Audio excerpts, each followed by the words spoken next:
The news hit the internet like wildfire. Billionaire CEO, Aidan Holt, spotted alone again, investors question his stability.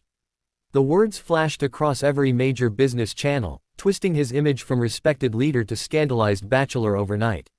Aidan, who had built Holt Enterprises from the ground up, now watched his life's work tremble beneath the weight of rumors.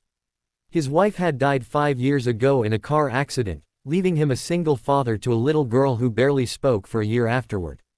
Since then, every photo, every event, every headline painted him as the cold, emotionless CEO who couldn't move on. But today, those whispers had grown too loud to ignore. He sat in his corner office, glass walls overlooking the city skyline, his jaw tight, his heart heavier than the suit he wore. The board had given him an ultimatum: show the world that you're stable, family-oriented, relatable, or we'll vote you out as CEO.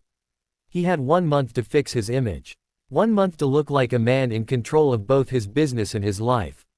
But there was no one left to help him, no partner, no family, except the one person who had quietly held his world together for years: his daughter's nanny, Emma Reed. Emma was nothing like the corporate world he ruled. She was gentle, steady, with an inner strength that didn't demand attention but naturally earned it. She had joined his household 3 years ago, bringing light back into a home that had forgotten laughter. His daughter, Lily, adored her. And Aidan trusted her more than anyone else. But what he was about to ask her went far beyond her job description. If you believe in kindness, forgiveness, and second chances in life, don't forget to like, comment, share, and subscribe to this channel. Because what you're about to hear isn't just a story about business or power, it's about hearts that heal when life gives them an impossible choice. That evening, Aidan stood in the living room, watching Emma help Lily with her homework. The soft lamp glow wrapped around them, like warmth he hadn't felt in years. His voice trembled slightly as he spoke: "Emma, I need your help. It's not about work, it's personal. And, it's complicated." She looked up, eyes curious, her fingers stilling on the pencil in Lily's small hand. When he finally explained how his board was threatening to replace him, how he needed to look like a family man again, how he wanted her to pretend to be his wife for a month, Emma froze. Her breath caught somewhere between shock and disbelief. Pretend to be his wife. For a man she respected but barely understood outside the quiet walls of his home. It sounded absurd. Yet when she looked into his tired eyes, eyes that had seen too much loss, too much loneliness, she couldn't say no. She agreed, not for him, but for the little girl who trusted her completely. Within days, their quiet routine transformed into something else entirely. The media was suddenly obsessed with the mysterious Mrs. Holt. Flash bulbs followed them everywhere, from charity galas to morning coffee runs. Emma had to learn to walk beside Aidan, not behind him.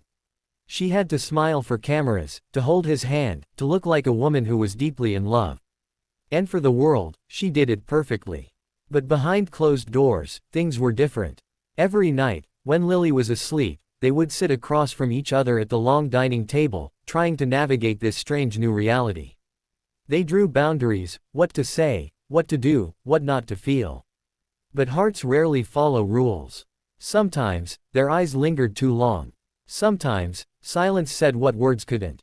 Emma started seeing the man behind the CEO, the father who stayed up late to check on his daughter, the man who quietly left flowers by his late wife's portrait every Sunday, the one who carried guilt for surviving when she didn't. And Aidan saw in Emma something he hadn't seen in years: gentleness that wasn't pity, strength that didn't need to be loud. She didn't look at him like a broken man or a billionaire. She saw him as simply Aidan. Still, the world wasn't kind. A journalist dug into Emma's background, printing headlines calling her the nanny who fooled a CEO. The news hit Aidan's company hard. Stocks dipped. The board demanded answers. He was furious, but more than that, he was scared of what it would do to her. When he found Emma sitting alone in the garden, tears silently streaming down her face, something inside him broke. He realized how much he had dragged her into his storm, how unfair it had been to ask her to carry a burden that wasn't hers. He told her she could walk away. That he'd fix everything, that she didn't owe him or his company anything. But Emma, with trembling hands, said softly, "You don't understand, Aidan. I'm not here because I have to be. I'm here because I want to be." Her words hit him harder than any accusation. For the first time in years, Aiden felt something crack open inside, a feeling dangerously close to hope. As days passed, their act blurred into something real. The fake smiles became genuine laughter. The staged dinners became moments of quiet comfort. Even Lily noticed. She started calling Emma, Mom, without realizing it, and though Emma tried to correct her, Aiden stopped her gently one evening, whispering, maybe let her, just for now. One night, after a long company event, Aiden and Emma stood outside under the city lights. He looked at her, the woman who had unknowingly become the anchor of his world, and whispered, I don't know what happens after this month. But I don't think I can go back to how things were. Emma's eyes glistened. Neither can I. But the world wasn't ready to let them have their peace. The next morning, an emergency board meeting was called. Someone had leaked confidential information claiming their marriage was fake. If proven true, Aiden would lose everything, his title, his company, his legacy. He could have denied it, could have distanced himself, blamed it all on her. But instead, in front of the cameras, he stood tall and said, yes. It started as an arrangement. But it became real. I fell in love with the woman who reminded me what life feels like again. The room went silent. The reporters, pens stilled. The board members exchanged shocked glances. It was reckless, it was unplanned, but it was honest. And sometimes, honesty is the most powerful weapon a man can wield. For a few tense days, everything hung in the balance. Social media erupted with debates, some called it a scandal, others called it love. Then, something unexpected happened.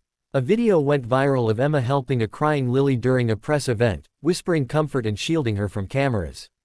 The world saw what Aiden had seen all along, a woman of grace, love, and quiet strength.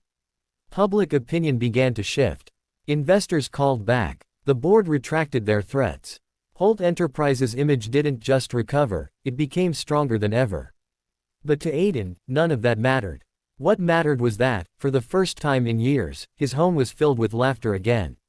He no longer woke up to silence, but to Lily's giggles and Emma's humming in the kitchen. The month that began as a lie had given him back something real. When the last day of their pretend marriage arrived, Aiden stood in front of Emma with a small velvet box in his hand. His voice was steady, but his eyes carried the weight of everything they had been through. The month is over, he said softly, but I don't want to pretend anymore.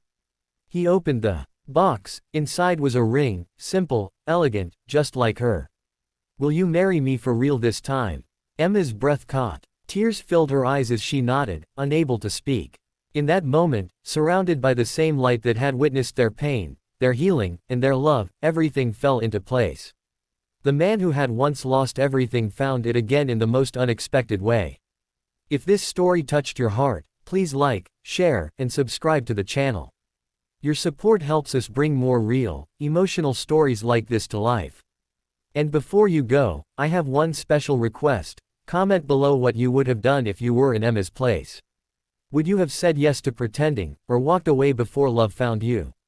Because sometimes, life's most beautiful chapters begin with something that was never meant to be real.